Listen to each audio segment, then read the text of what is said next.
AIMIM प्रमुख असदुद्दीन ओवैसी ने greater Hyderabad नगर निगम द्वारा 15 अगस्त पर बूचड़खानों और मांस की दुकानों को बंद करने के आदेश की कड़ी निंदा की है। ओवैसी ने तर्क दिया है कि इस तरह के प्रतिबंध निर्दयी और असंवैधानिक हैं। उन्होंने स्वतंत्रता दिवस के उत्सव को मांसाहार से जोड़ने के औचित्य पर सवाल उठाया। ओवैसी ने दावा किया है कि तेलंगाना की 99% आबादी अपने आहार में मांस शामिल करती है। गौरतलब है कि महाराष्ट्र में कल्याण, नागपुर, औरंगाबाद और मालेगांव में स्थानीय निकायों ने भी ऐसे ही आदेश जारी किए हैं।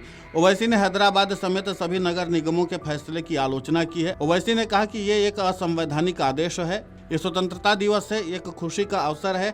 हमारे बुजुर्गों ने आज़ादी की लड़ाई में बहुत कुछ कुर्बान किया है। इस तरह का आदेश जारी नहीं किया जाना चाहिए था। कोई शराब पीकर कुछ गलत काम कर सकता है, लेकिन मांस बेचना व्यक्ति की आजीविका है। इस पूरे घटनाक्रम को लेकर के ओवैसी ने और क्या कुछ कहा है, आप खुद सुनिए उन्हीं की जुबानी। और संविधान हमने बनाकर अपने आप को क्यों दिया, राइट टू लाइवलीहुड, उसमें एक फंडामेंटल राइट है। तो ये अजीबोगरीब ऑर्डर है और मेरे नज़र में ये अनकॉन्स्टिट्यूशनल ऑर्डर है। यौम आज़ादी है, खुशी का मौका है और हम आज़ादी की लड़ाई में हमारे बुजुर्गों ने क्या क्या कुर्बानियाँ दी थी। तो अब उस दिन भी अगर हम ये बोलेंगे कि नहीं नहीं ये ऐसा नहीं है, ठीक नहीं है, वो ठीक नहीं है, मुझे समझ में नहीं आया ऑर्डर क्यों निकाला गया और मेरी नज़र में एक अनकॉन्स्टिट्यूशनल है और इस तरह का ऑर्डर नहीं निकलना चाहिए था। अब आप लिकर को आप गोश्त से क्यों मिला रहे हैं? तो तरकारी भी बंद कर दी, फिर आप पूरा ही बंद कर दीजिए। फिर आप भाई लिकर पे बैन जब होता है तो बहुत अच्छी चीज़ है, मगर हम ये अब उस दिन हम तो आज़ादी मना रहे हैं, आज़ादी की खुशी मना रहे हैं और क्यों आप उसको बंद कर रहे हैं? भाई शराब पीकर कोई गलत काम कर सकता है, मगर ये तो लाइवलीहुड है ना उसकी, जो गोश्त बेचना बेचारे लोग, और उसमें ये तो कोई मोर देन 90% करीब लोग तेलंगाना में गोश्त खाते हैं।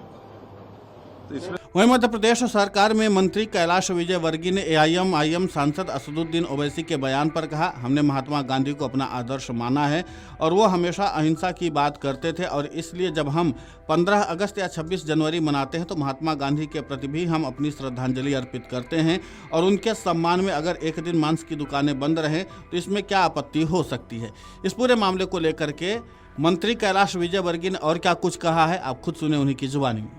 देखिए, ऐसा है कि हमने महात्मा गांधी जी को अपना आदर्श माना है और वो हमेशा अहिंसा की बात करते थे और इसलिए 15 अगस्त जब हम मनाते हैं, 26 जनवरी हम मनाते हैं, तो महात्मा गांधी जी के प्रति भी अपनी आदरांजलि अर्पित करते हैं और उनके सम्मान में यदि एक दिन मटन और इसकी दुकानें बंद रहे तो उसमें क्या आपत्ति हो सकती है।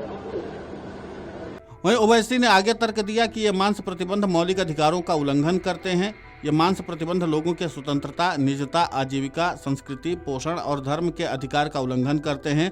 ओवैसी ने ग्रेटर हैदराबाद नगर निगम और दूसरे निकायों से फैसलों पर पुनर्विचार करने की अपील की है। उन्होंने कहा है कि मांस व्यापार पर निर्भर लोगों की आजीविका पर पड़ने वाले प्रभाव को उजागर किया है। ओवैसी ने देश में व्यक्तिगत स्वतंत्रता और सांस्कृतिक विविधता को बनाए रखने की आवश्यकता पर बल दिया है।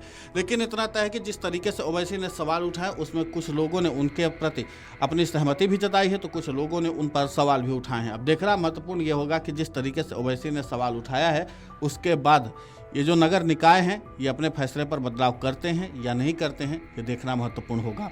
Video desk amarujala.com। अगर आप ये वीडियो YouTube पर देख रहे हैं तो हमारे चैनल को सब्सक्राइब कर बेल आइकन दबाएं और Facebook पर देख रहे हैं तो हमारे पेज को लाइक